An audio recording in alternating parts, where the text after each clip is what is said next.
Hello student, स्वागत है आपका आईसीटी वर्चुअल क्लासेस में। मैं हूं कविता, आपकी बायो टीचर। उम्मीद करती हूं आप सभी अच्छे होंगे और स्वस्थ होंगे।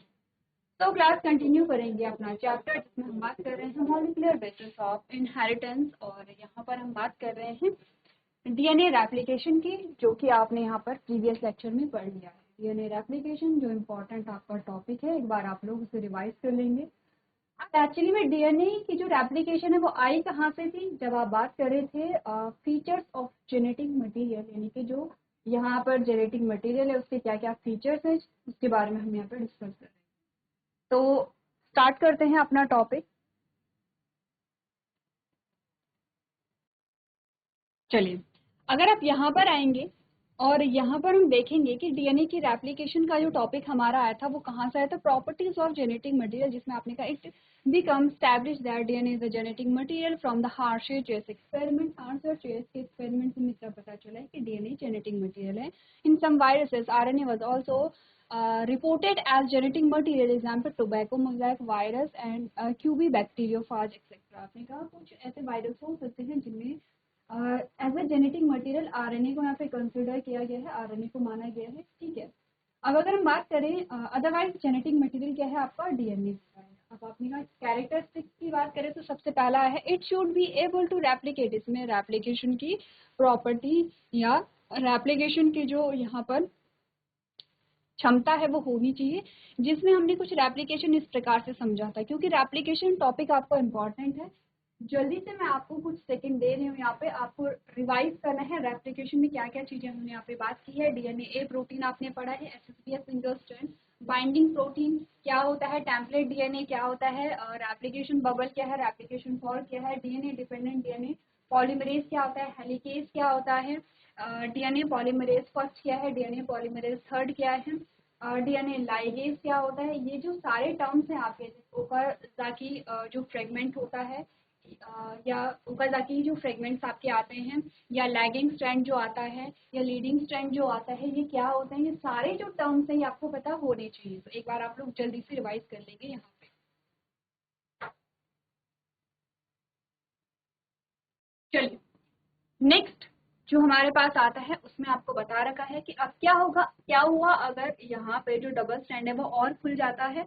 तो अब आपको क्या है, जो न्यूक्लियोटाइड है वो और न्यूक्लियोटाइड यहाँ पर ऐड करने पड़ेंगे। एंड एट लास्ट हमारे पास जो यहाँ पे इमेज आती है उसमें हमने कहा एक लैगिंग स्ट्रैंड आपका आता है, यहाँ पे क्या आता है, लीडिंग स्ट्रैंड आता है। तो लैगिंग में हमने कहा अलग अलग फ्रेगमेंट्स होते हैं, और इन फ्रेगमेंट्स को यहाँ पर इन फ्रेगमेंट्स को ओकाज़ाकी फ्रेगमेंट्स कहा जाता है। और यहाँ पर इन्हें जोड़ा जाता है किसकी वजह से, डीएनए लाइगेज की वजह से। अगर हम बात करें यहाँ पर डीएनए पॉलीमरेज की, तो डीएनए पॉलीमरेज फर्स्ट क्या करेगा, यहाँ पे जो आपका प्राइमर है जो कि आरएनए था, प्राइमर की जगह यहाँ पर क्या करता है, ये डीएनए को यहाँ पे क्या करेगा, ऐड करेगा। तो यहाँ पे डीएनए ऐड है, यहाँ पर आपके काफी सारे अलग अलग फ्रेगमेंट जहाँ से स्टार्ट हुए वहाँ पे अलग अलग प्राइमर है, और ये से इस प्राइमर को डीएनए में कन्वर्ट करेगा। ऐसे ही आपकी डीएनए की क्या होगी, रेप्लिकेशन होगी।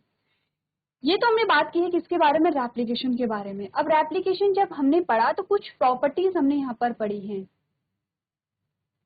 कुछ प्रॉपर्टीज हमने पढ़ी हैं, जैसे कि उनमें से एक प्रॉपर्टी थी एनर्जी रिक्वायरमेंट होती है यहाँ पर डीएनए की रेप्लिकेशन के लिए। तो एक बार हम सारी जो प्रॉपर्टी है वो पढ़ लेते हैं, उसके बाद हम बात करेंगे वो जो एनर्जी चाहिए क्या बोला गया है। एक आपने प्रीवियस लेक्चर में ये थ्योरेटिकल पोर्शन जब पढ़ा था तो एक हमारे पास सेंटेंस आया था कि जो यहाँ पे रेप्लिकेशन है, रेप्लिकेशन कैसे है, यहाँ पे एनर्जी डिमांडिंग प्रोसेस है। इट मीन की है एंडो है या एक्सो है, एंडोथर्मिक प्रोसेस है, क्योंकि एनर्जी डिमांडिंग है। तो ये एनर्जी कहाँ से मिलती है, बेसिकली ये हम पढ़ने वाले हैं। तो सबसे पहले तो हमें ये बताया गया है,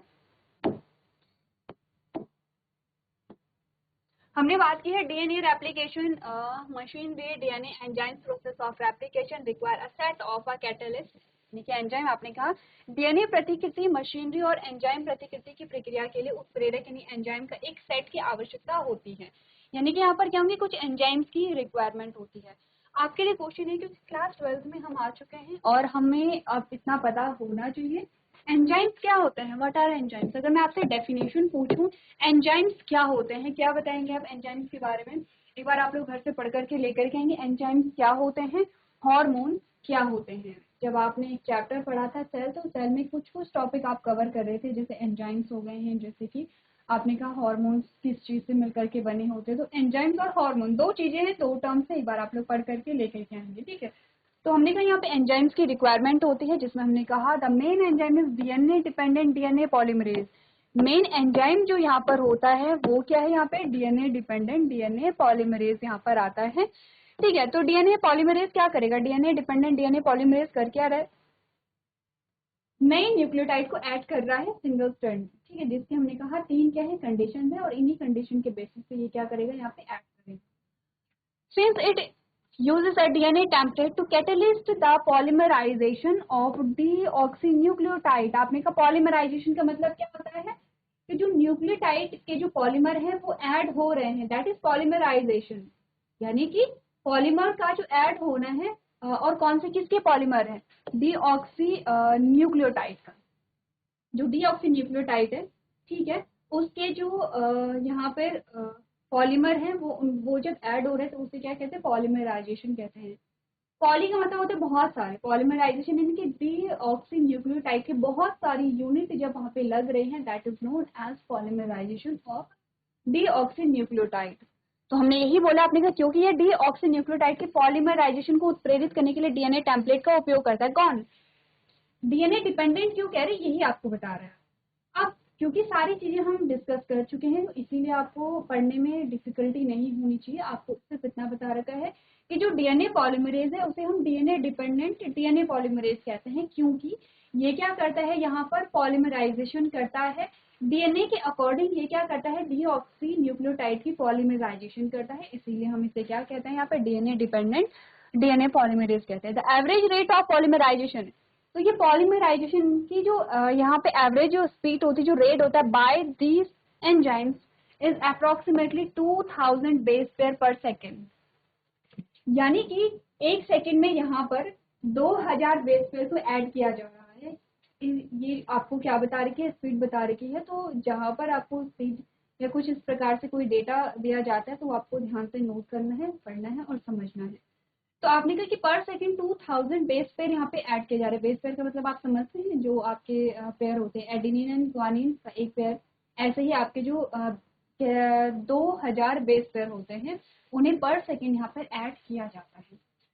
नेक्स्ट आपने कहा these polymerases has to catalyze the reaction with high degree of accuracy because any mistake during replication would result into mutation। आपने कहा ये जो रेप्लिकेशन है बहुत एक्यूरेसी के साथ की जाती है। तो हमने ये भी पढ़ा था कि डीएनए पॉलीमरेज सिर्फ ऐसा नहीं कि वो न्यूक्लियोटाइड को ऐड करते चला जा रहा है, वो पीछे भी देखेगा अगर कोई यहाँ पर क्या हुआ है, जो पेयर है उसमें कोई एबनॉर्मलिटीज होती है या कोई मिस्टेक होती है, तो जो डीएनए पॉलीमरेज है वो वापस जा करके उस पेयर को सही करेगा और फिर से वहां पर एप्लीकेशन क्या करता है, सही करता है।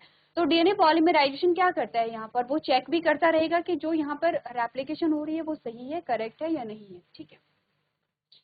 DNA polymerisation is an energy demanding process. आगे है यहाँ पे हमने कहा क्या है, ये एनर्जी डिमांडिंग प्रोसेस है। So deoxyribonucleoside triphosphate serve dual purposes, that is act as a substrate and provide energy for polymerisation reaction. यही पॉइंट आपको पढ़ना है, ठीक है। हमने कहा इन पॉलीमरेज को उच्च स्तर की सटीकता के साथ प्रतिक्रिया को प्रेरित करना होता है, क्योंकि प्रतिक्रिया के दौरान कोई भी गलती उत्परिवर्तन का कारण बन सकती है। अब हमने कहा डीएनए जो है वो पॉलीमराइजेशन की ऊर्जा मांगने वाली यानी कि एनर्जी डिमांडिंग प्रोसेस होती है, ठीक है।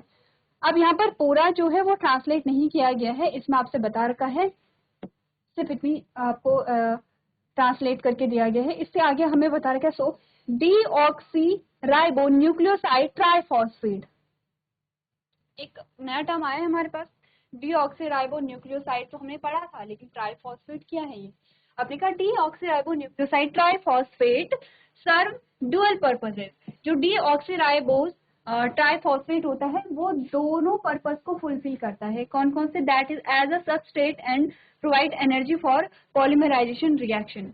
आपने क्या एक्ट एज अ सबस्ट्रेट, एक एज अ सबस्ट्रेट की तरह काम करेगा, जो कि ऐड होने का काम करता है। सबस्ट्रेट हमने पढ़ा है जो क्या करेगा, ऐड होगा। दूसरा, provide energy for polymerisation reaction. आपने कहा पॉलीमराइजेशन के लिए या रेप्लिकेशन के लिए एनर्जी भी यहाँ पर देता है, तो इसका क्या मतलब होता है देखिए,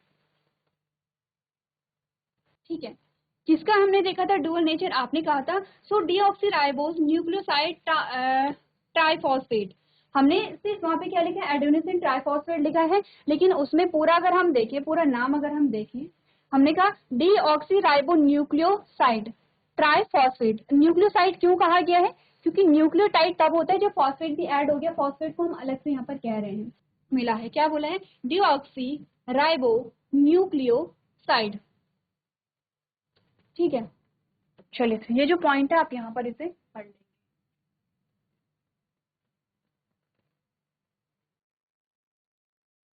चलिए, तो ये तो हमने बात की है। यहाँ पर हमने कहा कि क्या क्या चीजें होती हैं पॉलीमराइजेशन के लिए, क्या होता है यहाँ पर जो आपका डीऑक्सीराइबोन्यूक्लियोसाइड है उसमें क्या होता है, जो डुअल नेचर है, डुअल नेचर को यहाँ पर ये क्या करते हैं, यहाँ पे दिखाते हैं कैसे।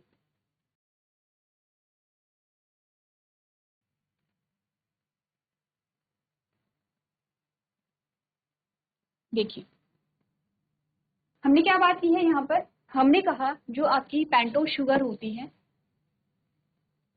जो पेंटोस शुगर होती है, जब उससे कोई नाइट्रोजिनस बेस ऐड होता है तो इसे नाम दिया जाता है न्यूक्लियोसाइड। अब अगर इसे फॉस्फेट ग्रुप ऐड हो गया है तो क्या हम इसे न्यूक्लियोसाइड कहेंगे, हम इसे अब कहेंगे nucleotide.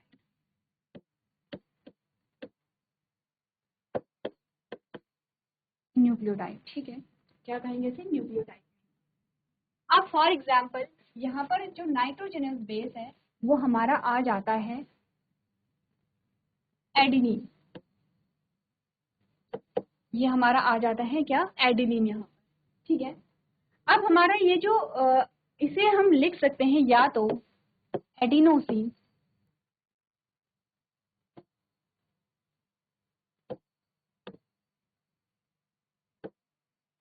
Adenosine monophosphate,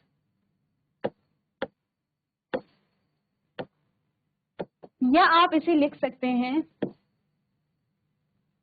deoxy ribo nucleoside monophosphate.